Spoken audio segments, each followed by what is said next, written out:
Wow, dami saging. Yan, may saging guys. Pero may nakita ko guys, may hinog saging. Hinog na saging. Ayan o. Anong saging kaya to? Ba't iba? Yan o, may hinog na siya.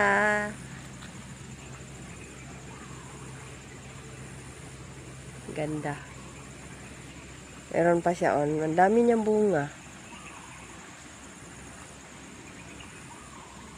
Ano saging kaya to? Hindi naman to saba.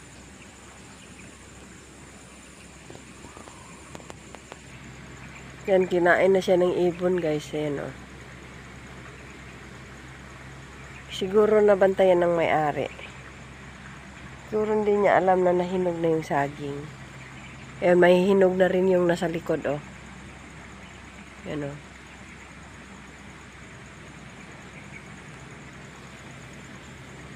Sarap na nitong kuhanin, no? Pwede kayang ilaga tong saging na to.